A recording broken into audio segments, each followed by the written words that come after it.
به دنیای نیروی حیات خوش آمدی. تا حالا وارد جمعی شدی ناگهان حس کنی خسته یا سنگینی؟ این تنها ذهن تو نیست. انرژی دیگران میتونن وارد حاله تو بشن و حالت رو تغییر بدن.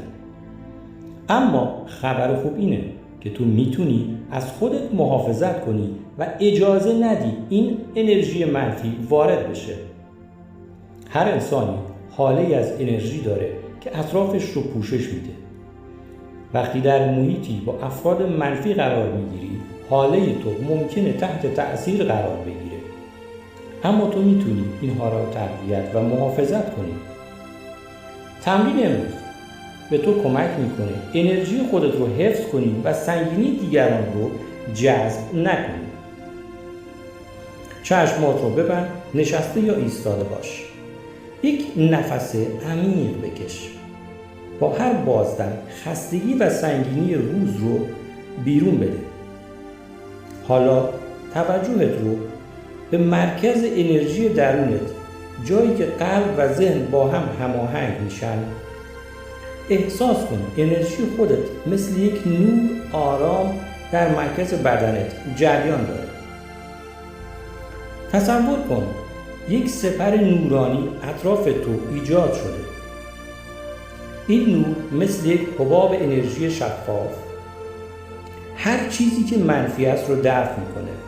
با هر بازدم انرژی منفی که حتی وارد شده با نور پاک میشه و به زمین و یا نور الهی بازگردونده میشه. حالا میتونی این جمله رو زمزمه کنی: من در نورم. انرژی من فقط مال خودمه. تمرین کن تا حس کنی نور اطراف بدنت ضخیم‌تر میشه و هیچ انرژی منفی نمیتونه وارد بشه. اگر حس کردی هنوز سنگینی یا انرژی منفی هست، دست‌هات رو تصور کن که نور شفاف هر نقطه رو لمس میکنه و انرژی منفی رو جذب میکنه و به منبع برمیگردونه. با هر نفس بدنت سبکتر و حالت شفافتر میشه. با تمرین روزانه حاله تو قوی‌تر و محافظت شده میشه و اجازه نمیده کسی انرژی تو رو سنگین کنه. یادت باشه تو مسئول انرژی خودتی و نیروی تو برای محافظت از خودت همیشه در دسترسه. هر بار که وارد جمعی میشی، یک نفس عمیق بکش و سپر نوری رو فعال کن.